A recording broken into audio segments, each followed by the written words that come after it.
to the T-Shell Show. I am your host, torrancemarchil, and I hope you all are doing well today.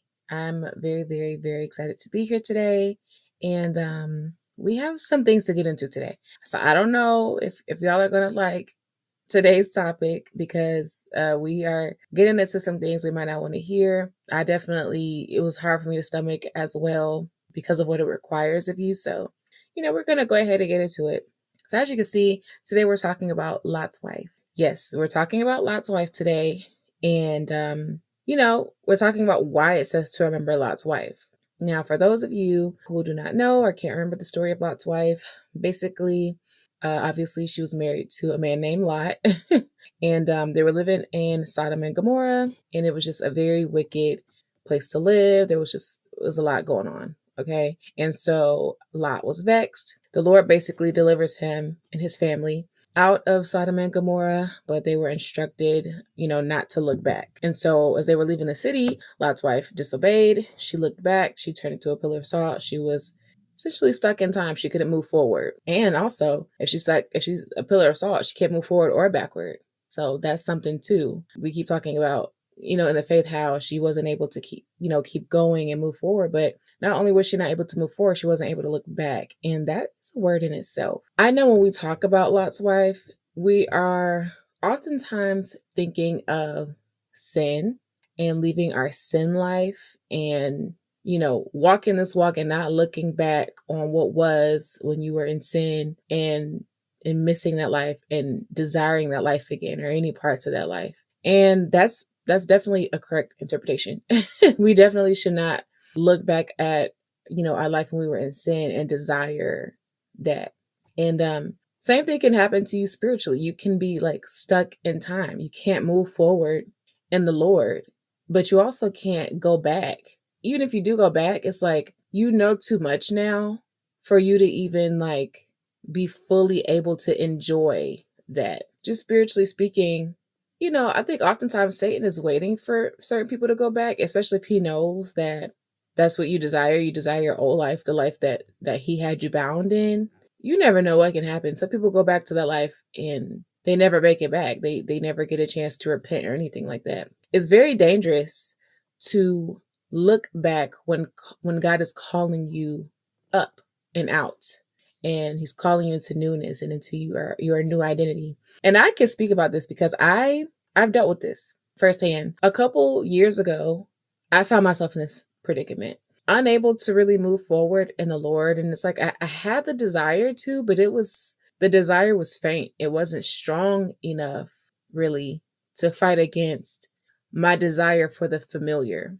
And it was because what was familiar is comfortable. I've done this a lot. A lot of us do it a lot. We go back to an old boyfriend when we know they no good because they're familiar. Or, you go back to an old girlfriend for the same reason. You go to the same restaurants all the time because you know what the menu's going to have. We do this a lot. It's nothing wrong with it, obviously, if it's like a restaurant or something like that.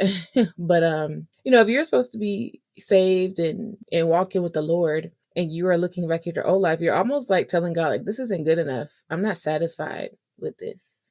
And I think, honestly, if you have a relationship with God, I think you can tell him that respectfully. He'll most likely check you and tell you that this isn't good enough for you because of X, Y, and Z. But that's basically what you're saying when you look back on your old life. I had that experience and I found myself just like what I wanted to go back to with that familiarity that I wanted to go back to, I couldn't because the time for that had passed. And so I found myself trying to fit back into places that I had outgrown, and I wasn't received the same way. I couldn't, it just felt way too different. That period of time when you first get saved, but you're not sanctified yet. So you're still kind of going to the clubs a little bit. You might still be smoking a little, you know what I'm saying? You still might be drinking a little, you know what I'm saying? You still might be partaking in things, but you don't have any peace about it. It's worse than that feeling. Because when you've progressed in the Lord enough and you know his word enough, you know him enough, and you know better, essentially, it feels worse than when you first get saved and you're not sanctified yet. Because not only do you not have peace, you now have shame and guilt and condemnation. And the devil takes advantage of that to talk down at you, to tell you, look, like, you're pathetic. Like, God was trying to get you better than I could. And you want to come back over here? How pathetic is that? Like he will play with your mind like that. He absolutely will. The only thing I think that can really help you in that situation is you just really come into the end of yourself. God can intervene, but he won't supersede your desires, what you want.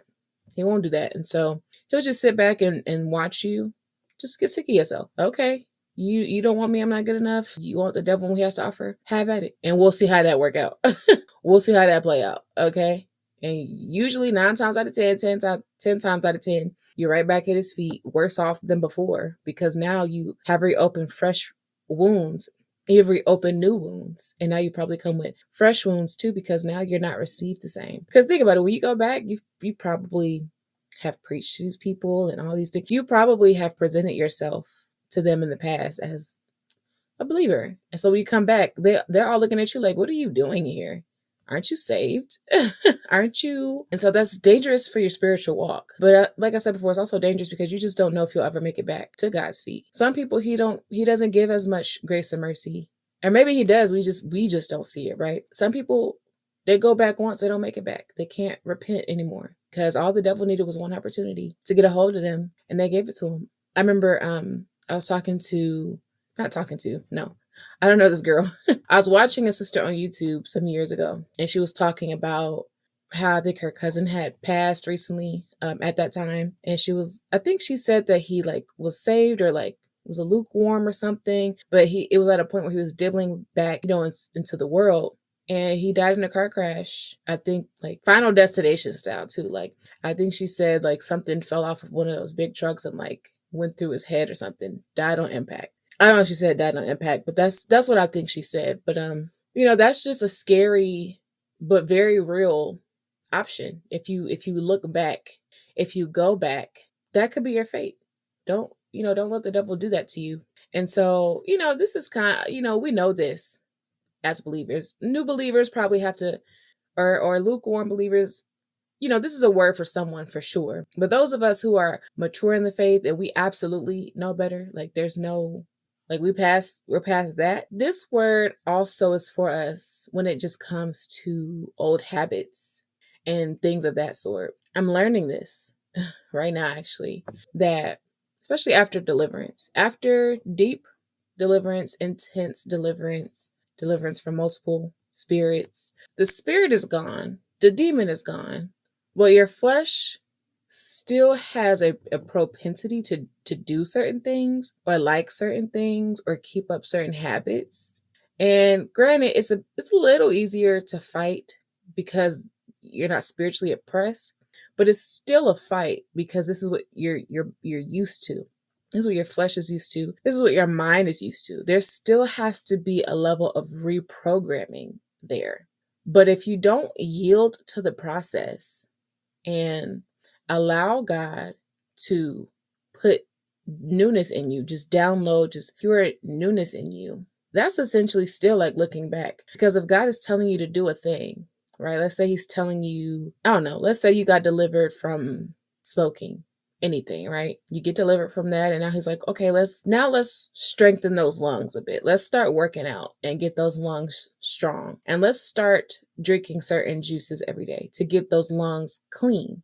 And you resist. There's a difference between like warring and resistance or rebellion. I believe he gives grace, for fight, when you're fighting yourself, when you're fighting your mental, because he understands you've been this one way your entire life up until this point, or maybe not your entire life, but for a long time up until this point.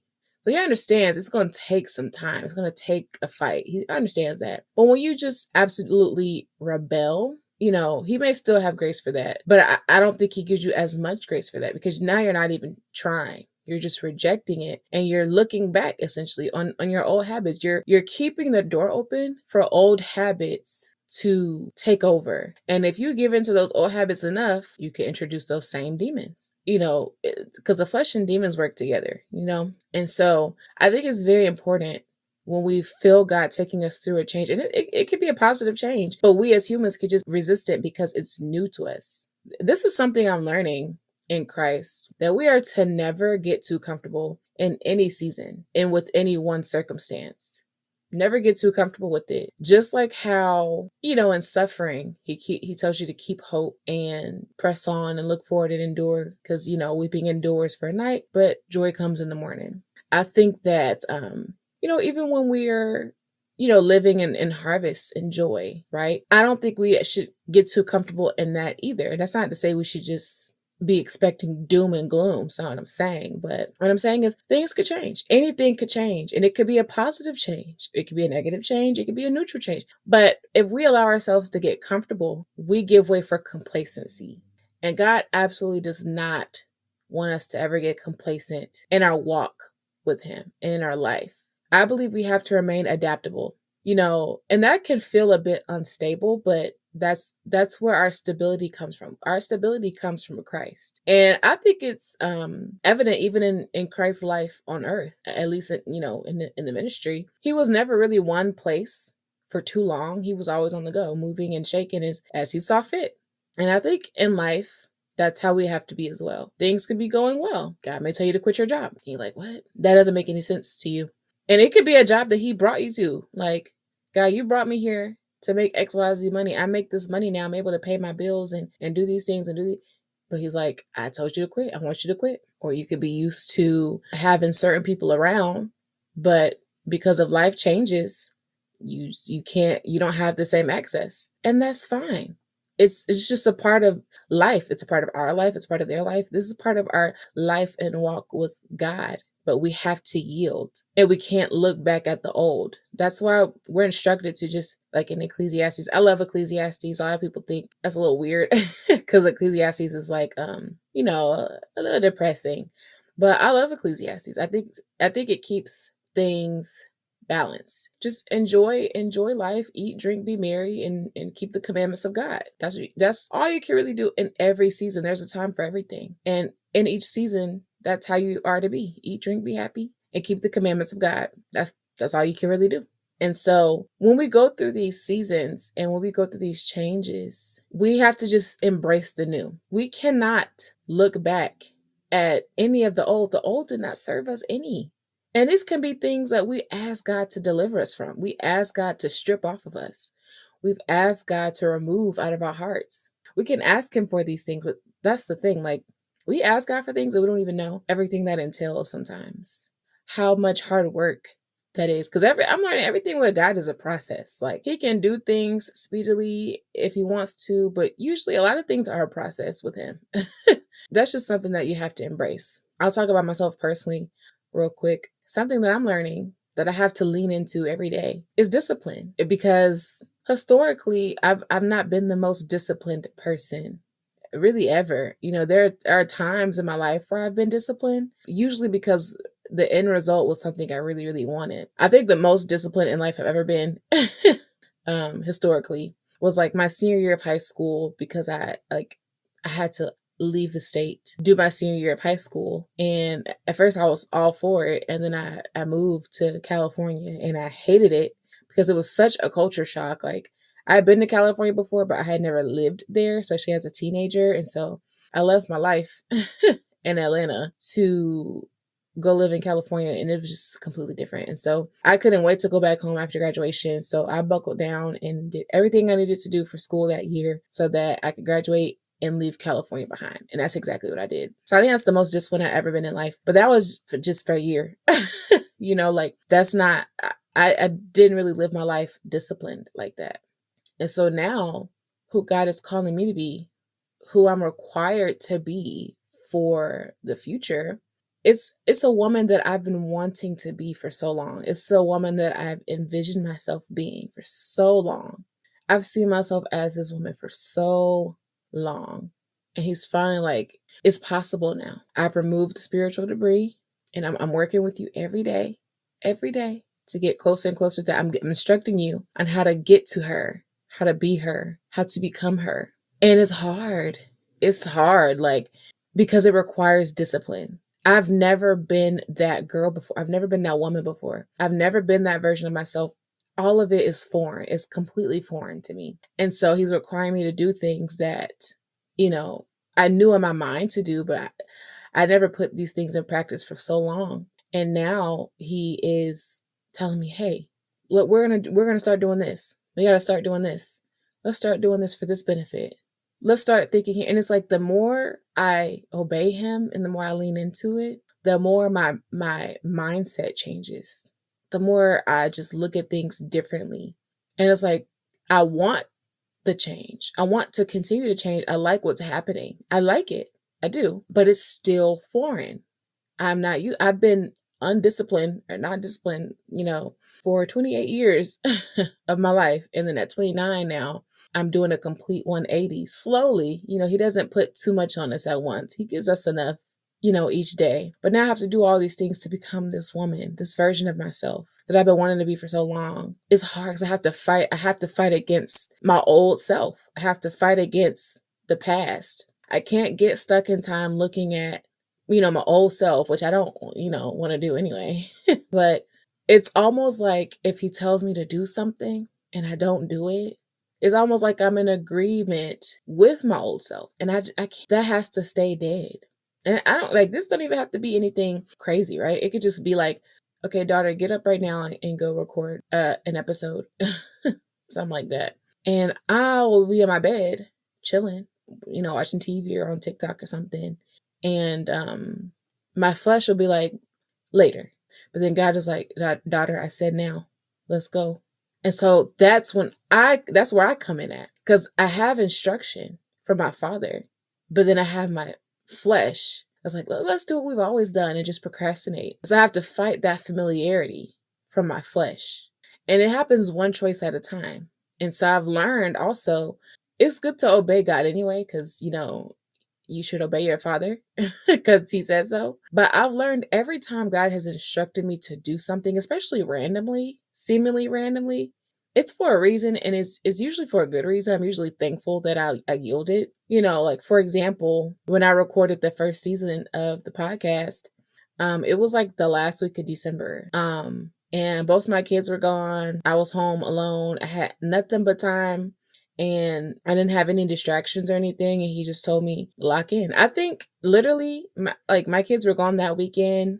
I think I spent 2 days working on an ebook that is out, by the way. If you need a meal plan, if you want to go raw vegan, I have an ebook for you on Etsy.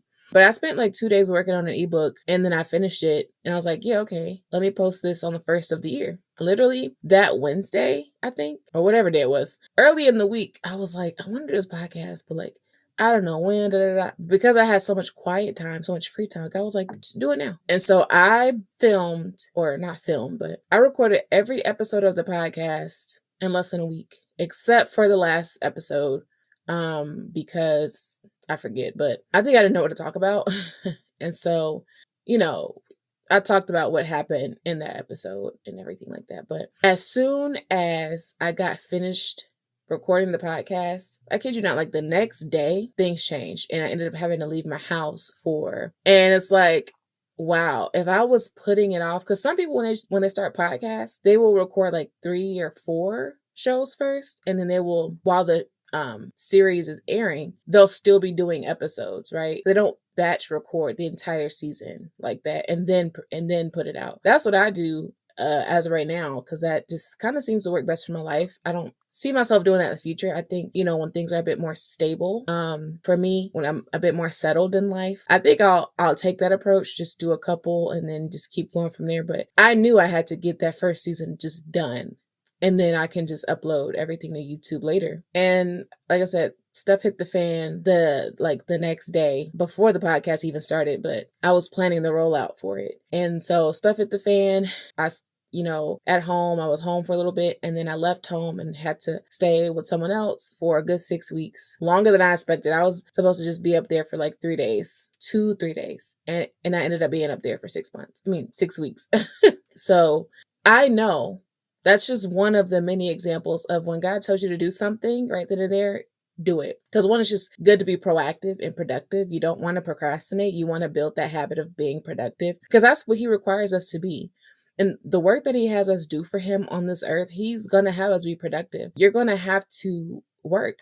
Now, granted, it'll likely be something that you already enjoy doing, so it won't feel burdensome to you, but it'll still feel like labor. So you're going to have to be productive. You have to get into the habit of being productive. God is not lazy. He does not like laziness. And procrastination is just a fancy word for lazy. It just is, And so we have to get in that habit anyway. But the plus is just that I've seen the rewards of listening to him when he tells you to do something.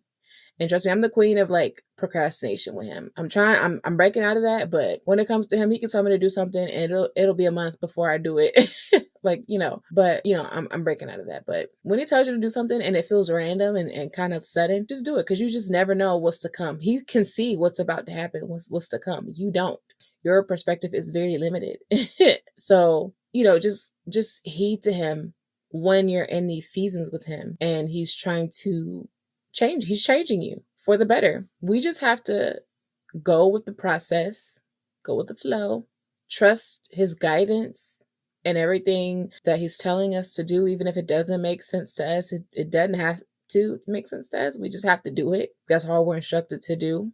And as uncomfortable as it is, just go with it until it becomes second nature. And that's what I'm learning too. Things can become second nature to you, but you're not necessarily comfortable or complacent, especially when it comes to character development and habits. Usually what he wants to form in you is something that's going to benefit you for the long haul. So if he's trying to make you productive, that's most likely something that he's going to want you to use for the rest of your life down here, or if he wants you to start taking care of yourself, taking care of your body by, working out and eating well and stuff, that's something he's going to want you to do for the rest of your life, So it's good to get familiar with those and have that become second nature to you, without looking back, or allowing the old to creep in. And every day, literally have to take it day by day. Every day is going to be different. Every day is going to present its own set of challenges. Life happens. We also have an enemy that is constantly just trying to be on our heels, And then,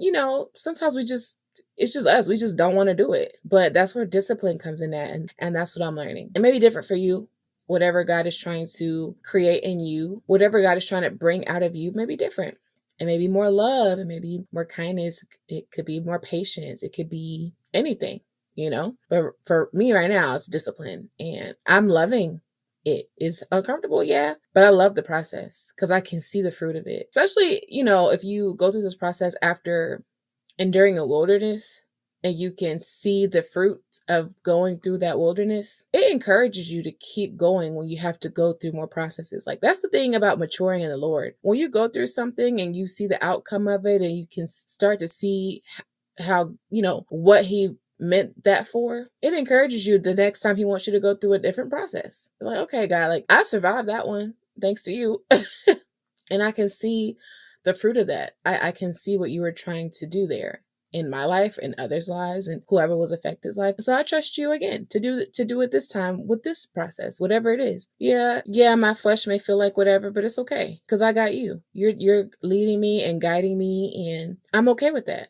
And just really honestly, just lean into the new. That's my advice for this. If you find yourself in a season where God is leading you to newness, or he's just trying to do a new thing in your life, but you find yourself slipping back into old ways, old patterns, old way of thinking, just ask him for help. He's there. He knows you're struggling a little bit. Also, I would say prioritize rest. Rest is good, especially for these types of seasons. Prioritize rest, just a day or an hour or however much time with just the Lord to just do nothing. Because doing so much new stuff it can be a little draining, honestly, especially because it's unfamiliar and you're already fighting against uncomfortability.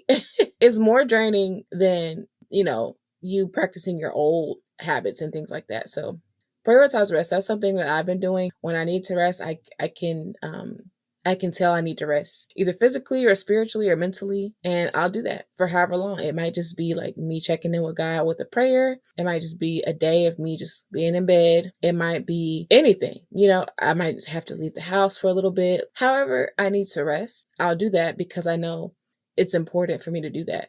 And that's what's going to sustain me. That's what's going to keep me going in this for X amount of years while I'm down here. Because this whole thing is a process. We're going to go through processes and processes and processes till we out of here. Because we're in this flesh. So we're going to always need to be renewed in some way or maintenance or anything like that. Maintenance is a process too. Because they're always going to be fighting this flesh. This flesh is always going to want you to go back to something detrimental, self-sabotaging behaviors and things like that. And so that is what we have to fight against. That's the situation where we have to remember Lot's wife at. I'm not being stuck in time, unable to grow and move. Because that's the thing. If you aren't moving forward in the Lord, you aren't anywhere. You're exactly where you are spiritually. You're not maturing. You're exactly where you are.